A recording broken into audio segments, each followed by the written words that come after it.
eLearn Mentor makes you expert. Hello viewers, আসসালামু আলাইকুম। সবাই নিশ্চয়ই ভালো আছেন। আজ আমরা এই টিউটোরিয়ালে কথা বলবো ড্রাইভিং লাইসেন্সের রিটেন এক্সাম নিয়ে। তো রিটেন এক্সামে আসলে কয়টা কোশ্চেন থাকে আর কী কোশ্চেন থাকতে পারে, তো সেই কোশ্চেনগুলো আমরা আজকে দেখব, ওয়ান বাই ওয়ান দেখব। তো প্রথম বলে রাখি যে ড্রাইভিং লাইসেন্স যখন রিটেন এক্সামটা আপনি দিতে যাবেন, সাপোজ আপনার রিটেন এক্সামটা কখন হয়, আপনি যখন লার্নার ড্রাইভিং লাইসেন্সটা পেয়ে যান, তারপর একটা ডেট পরে সেখানে ফার্স্ট আপনার যে এক্সামটা থাকে সেটাই রিটেন এক্সাম। তারপরে আপনার প্র্যাকটিক্যাল এক্সাম থাকে, রিটেন বারবার আপনার একটা এক্সাম থাকে, ঠিক আছে, মৌখিক যেটা। তো আচ্ছা, এখন রিটেন এক্সাম কয়টা কোশ্চেন থাকে? রিটেন এক্সামের কোশ্চেন থাকে আপনার 20টা নর্মালি। আর এখান থেকে আপনি 60% হইলে আপনার এটা পাস, এটা কোনো সমস্যা নেই। 50 থেকে 60% হইলে আপনার সমস্যা নেই। কিন্তু আসলে ম্যাক্সিমাম টাইমে যে মানুষ কিন্তু আপনার 20টাতে 20টি হয়। কারণটা হলো ওনারা কোশ্চেনগুলো আগে থেকে জানাশোনা থাকলে 20টা হয়। তো আমরা আজকে দেখবো যে কোন কোশ্চেন, কী কোশ্চেন থাকে আসলে। তো আমি যেটা বলবো, এখানে আশা করি যে আপনারা আমার আজকে টিউটোরিয়াল যদি ফলো করেন, আপনার 100%-এ আপনারা যেটা হবে আপনাদের কমন পড়বে, ঠিক আছে। আচ্ছা, এখন এখানেও কয়েকটা ক্যাটাগরিতে কোশ্চেনটা হয়, যেমন mechanism and automobiles in simple terms, ঠিক আছে, একটা। তারপরে এখানে আপনার আরেকটা সেকশন থাকে চালকের দায়িত্ব কর্তব্য। তারপর road code and road sign. আচ্ছা, রোড সাইনে এটা কিন্তু আপনি যখন এটা আপনি রিটেনে থাকতে পারে, আপনার মৌখিক পরীক্ষার সময় থাকতে পারে। তো এটাতে আপনি কিন্তু দুইটাই আপনার হয়ে যাবে, কাভার করবে। কারণ আপনার মৌখিক যখন কোশ্চেন হয়, তখন কিন্তু আপনি এই ধরনের সাইনগুলো ওনারা ওই যে লাইটগুলো দিয়ে দেখায়, ঠিক আছে। দেখিয়ে কি হয়, আপনি জিজ্ঞাসা করে এই সাইনটা দিয়ে কি বোঝায়। তারপর আরেকটা পার্ট আছে, আরেকটা ক্যাটাগরিতে আছে ট্রাফিক রুলস অ্যান্ড রেগুলেশন, আরেকটা আছে এখানে ইন্স্যুরেন্স রিকোয়ারমেন্ট, আর এখানে ফার্স্ট এইড। আচ্ছা, এই কয়েকটা ক্যাটাগরি। তো আপনারা তো বেশি না কোশ্চেন। তো আমরা যদি first of all one by one যদি একটু দেখি, সেটা হলো ফার্স্ট অফ অল যে কুলিং ফ্যানের কাজ কী, ঠিক আছে। তো এখানে দেখেন কুলিং ফ্যানের কাজ হলো আপনার রেডিয়েটরের পানিকে ঠান্ডা রাখা। আচ্ছা, এখন আমি একটু কথা বলে নিই, সেটা হলো এখানে কিন্তু আপনার সাপোজ আপনার মোটর সাইকেলের রিটেন টেস্ট দিতে যাবেন, ঠিক আছে, রিটেন টেস্ট মানে আপনি মোটর সাইকেল চালাবেন এই জন্য। বাট এখানে কিন্তু আসলে মোটর সাইকেল ক্লাস আপনার যে ভারী যে গাড়িগুলো আছে, প্রাইভেট কার হতে পারে, আপনার মাইক্রো হতে পারে, তো ওই মানে মিক্সড আপ করা আসলে, ঠিক আছে, মিক্সড আপ করা। এমন না যে মোটর সাইকেল যারা ইউজ করবে শুধু তাদের জন্য আলাদা কোশ্চেন, না, আসলে মিক্সড আপ করা, ঠিক আছে। তো আচ্ছা, যদি মোটর সাইকেলে পানি লাগে না, ঠিক আছে, এটা কিন্তু আপনার। আচ্ছা, দেন আমরা সেকেন্ড কোশ্চেন হলো টেম্পারেচার মিটার ইঞ্জিনের কি নির্দেশ করে, ইঞ্জিনের কার্যকারী তাপমাত্রা, এটা অ্যান্সার হবে এটা। তারপর আপনার গাড়ি স্টার্ট না হওয়ার কারণ কি, প্রয়োজনীয় জ্বালানি না থাকা, সিম্পল কোশ্চেন, ঠিক আছে। তারপরে ব্রেক মাস্টার সিলিন্ডারে ব্রেক অয়েলের লেভেল কম থাকলে কি হতে পারে, ব্রেক ফেল। তারপরে ক্লাসের কাজ কি, আমি একটু দ্রুতে যাই, আপনার প্রয়োজন পজ করে করে আপনারা দেখবেন, কোশ্চেনটা পড়বেন। আমি জাস্ট একবার পড়ে আর অ্যান্সারটা বলে যাচ্ছি, ঠিক আছে। আপনারা ইয়েটা করবেন, কোশ্চেন আর অ্যান্সারটা আপনারা দেখে নিন প্রয়োজন, ভিডিওটা পজ করে করে। আচ্ছা, দেন উপরে সবগুলো এখানে ক্লাসের কাজ কি, এখানে দেখেন উপরে সবগুলো এখানে যা আছে সবই। আচ্ছা, ইঞ্জিনে অতিরিক্ত গরম হওয়ার কারণ কি, উপরে সবগুলি। তারপরে এয়ার ক্লিনারের কাজ কি, কাজ হলো বাতাস পরিষ্কার করা। দেন হলো টায়ার অতিরিক্ত ক্ষয় হয় কেন, উপরে সবগুলো। অতিরিক্ত হওয়ার কারণ যে অতিরিক্ত কাঁচা মালামাল বহন করা, চাকার হাওয়া কম বেশি থাকলে, তারপরে চাকার অ্যালাইনমেন্ট সঠিক না থাকলে। আচ্ছা, তারপর মোবিলের কাজ কি, উপরে সবগুলো। তারপরে পেট্রোল ইঞ্জিনের প্রতি সিলিন্ডারের জন্য স্পার্ক প্লাগ থাকে কয়টি, একটি পেট্রোল ইঞ্জিনের ক্ষেত্রে। তারপর সাইলেন্সারের কাজ কি, শব্দকে নিয়ন্ত্রণ করা। তারপরে আপনার ইঞ্জিনের সিস্টেমে কুলিং মিডিয়া হিসাবে সাধারণত কি ব্যবহার করা হয়, পানি। তবে গিয়ার স্লিপ করার কারণ কি, উপর সবগুলো। গিয়ারের দাঁত ভাঙা, ক্লাচ ঠিকমতো কাজ না করলে, গিয়ার ভালোভাবে সংযোগ না হলে। তারপরে ফুয়েল লাইনে বাতাস প্রবেশ কারণে ফুয়েল সরবরাহ বন্ধ করে যাওয়ার কি বলে? এখানে এয়ারলক। স্পার্ক প্লাগ কোথায় থাকে? পেট্রোল ইঞ্জিন সিলিন্ডার হেডে। ফুয়েলে ও বাতাসে নির্দিষ্ট অনুপাতে মিশ্রিত করে ইঞ্জিনে সরবরাহ করে কার্বোরেটর। আচ্ছা, কার্বোরেটর কাজ কি? পানি ঠান্ডা করা। চলন্ত অবস্থায় ইঞ্জিন ওভারহিট হয়ে গেলে কি করণীয়? সুবিধা মতো স্থানে গাড়ি পার্ক করে ইঞ্জিন ঠান্ডা করে ঠান্ডা হতে দিতে হবে। তারপরে ইঞ্জিন অয়েলের মেয়াদ শেষ হলে নতুন ইঞ্জিন অয়েল প্রবেশ করানোর সাথে সাথে কি পরিবর্তন করা আবশ্যক? Engine oil filter. আচ্ছা, দেন হলো ইঞ্জিনের মোবিল কত কিলোমিটার চালানোর পর বদলি করতে হয়? পুস্তকারকের ম্যানুয়াল যেটা আছে ওইখানের মধ্যে আপনার লেখা থাকে। আচ্ছা, তারপর হলো গিয়ে আপনার গাড়িতে ব্যবহার ব্যাটারিতে ইলেকট্রোলাইট এর লেভেল কমে গেলে কি ব্যবহার করতে হবে? Distilled water. তারপরে হেডলাইট না জ্বললে প্রথমে কি চেক করতে হয়? নির্ধারিত ফিউজ। টায়ার বাস্ট হলে গাড়ি নিয়ন্ত্রণ রাখার জন্য এক্সিলেটর থেকে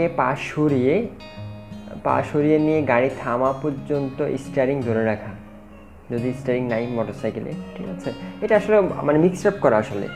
তো আপনার কিন্তু কোশ্চেনগুলো কিন্তু একটু মিক্সড আপ করাই আসবে, এমন না যে মোটরসাইকেল বা প্রাইভেট কার বা আপনার বড় বাসের জন্য আলাদা কোনো না কোশ্চেন করে, এমন না। আচ্ছা, লুব অয়েল কোথায় দিতে হয়? হেড কভারে। তারপরে ডিস্টিলড ওয়াটার কোথায় ডালতে হয়? ব্যাটারিতে। গাড়ি গিয়ার পরিবর্তনের সময় অবশ্যই ক্লাস প্যাডেল চেপে ধরে চাপ দিতে হবে। ক্লাস প্যাডেল একসাথে চাপ দিতে হবে। আচ্ছা, বাধ্যতামূলক না বোধক চিহ্ন থাকে লাল বৃত্তে।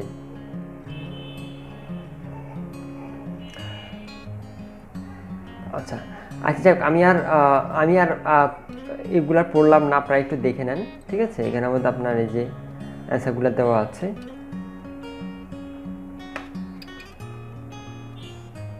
ঠিক আছে, আপনারা একটু পজ করে করেও কিন্তু আপনারা দেখে নিতে পারেন।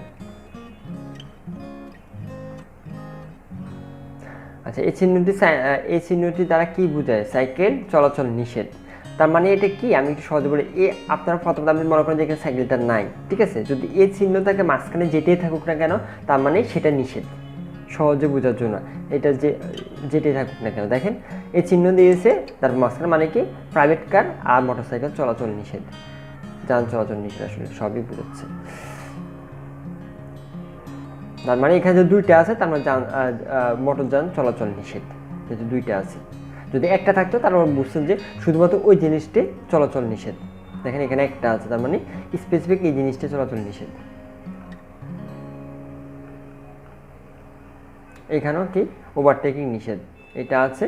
তার হলো কি রেড মানে এটা ওভারটেকিং নিষেধ, পার্কিং নিষেধ, যারা বোঝায় কি থামানো নিষেধ। এটা ছাড়া বোঝায় পথচারী চলাচল নিষেধ, বুঝে পথচারী পারাপার। এই কোশ্চেনগুলো কিন্তু আপনার এখান থেকে পড়লে কিন্তু আপনার মৌখিক পরীক্ষার জন্য কিন্তু আপনার একটা প্রিপারেশন হয়ে যাবে।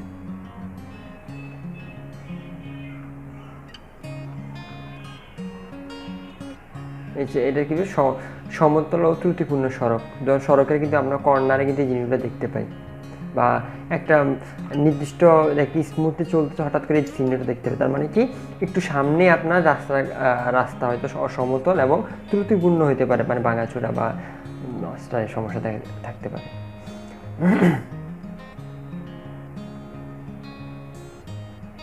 এটা দ্বারা হচ্ছে আইল্যান্ড বোঝাচ্ছে আর কি, যে সমান গতিরোধক। আইল্যান্ড বোঝাচ্ছে যে সামনে আপনার একটা আইল্যান্ড পড়বে, আপনাকে গতি স্লো করতে হবে।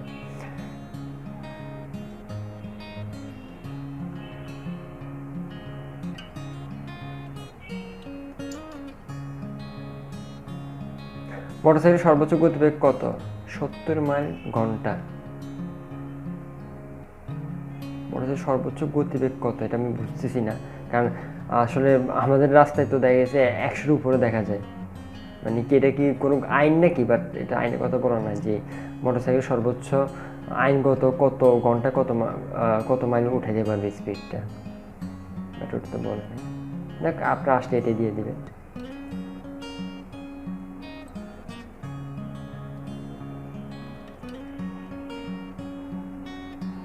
ট্রাফিক সিগন্যাল ও সংকেত কত প্রকার? 3 প্রকার। Traffic rules and regulation. লাইসেন্সের ধরন কয়টি? অ্যাকচুয়ালি 2টি, পেশাদার এবং অপেশাদার। যদি এটা থাকে 2টি থাকে তাহলে 2টি দিয়ে দেবেন, আর যদি পেশাদার অপেশাদার তাহলে আপনি এটাই দিবেন।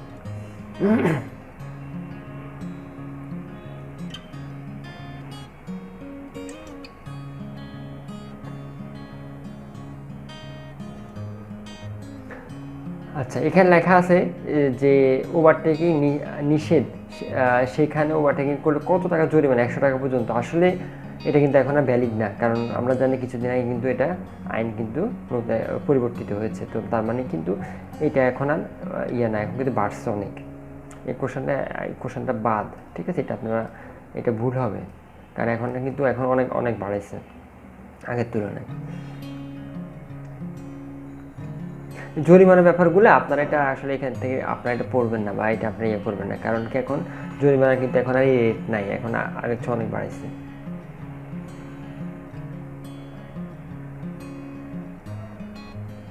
আর ইন্স্যুরেন্সবিহীন গাড়ি চালানোর শাস্তি কি? আচ্ছা, আপনি যদি মোটরসাইকেল চালানো মানে চালায় থাকেন বা মোটরসাইকেল চালাবেন ড্রাইভিং লাইসেন্স দিয়ে, সেক্ষেত্রে আপনার ইন্স্যুরেন্স লাগবে না, ঠিক আছে? এটা হয়তো বা বাস, ট্রাক অথবা অন্য গাড়ি যানবাহনের জন্য, বাট প্রাইভেট মোটরসাইকেল এখন ইন্স্যুরেন্স লাগে না।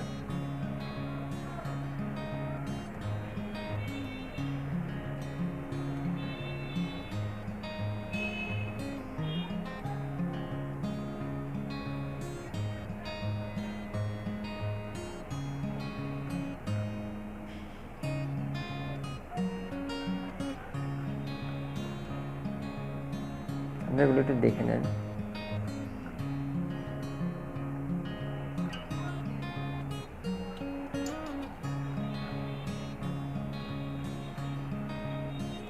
ফার্স্ট এডে কি একটা কোশ্চেন, ফার্স্ট এড কি? প্রাথমিক চিকিৎসা। ফার্স্ট এড বক্সে সাধারণত কী কী থাকে? সামান্য টিস্যু, অ্যান্টিসেপটিক, টুল, ব্যান্ডেজ। আচ্ছা, যাই হোক, শেষ, সে পর্যন্ত শেষ। এরপরে যদি আপনাদের যদি এই পিডিএফটা লাগে আমাকে বলবেন, আবার আমাকে যেটা হলো আপনার কমেন্ট করে আপনারা আপনাদের যে কোনো একটা ইমেল অ্যাড্রেস বা যে কোনো কিছু আপনারা দিতে পারেন, ঠিক আছে? আমি আপনাদেরকে মেল করে দেবো যদি আপনারা যদি চান, যদি লাগে, ঠিক আছে? আর না হয় আপনারা এখানে ভিডিও থেকে যদি দেখে নিতে পারেন, দেখে নেন, ঠিক আছে? তো যাই হোক, ভিডিওটা যদি ভালো লাগে থাকে চ্যানেলটা সাবস্ক্রাইব করবেন। আর আমার আসলে প্রতিনিয়ত আমি কিন্তু এই টাইপের অনেক ভিডিও দিয়ে থাকি আমার চ্যানেলে, যেটা দ্বারা আপনাদের অনেক উপকার আসতে পারে, ঠিক বা আসবে। তো আমার চ্যানেলটা সাবস্ক্রাইব করবেন, এটা আমার আপনাদের প্রতি আমার রিকোয়েস্ট, এবং এটা আমার ইন্সপিরেশন সামনে আরও ভালো ভালো ভিডিও তৈরি করার। তো সবাই ভালো থাকবেন, আল্লাহ হাফিজ।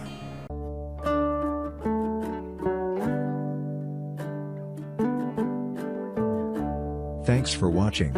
Don't forget to subscribe our channel.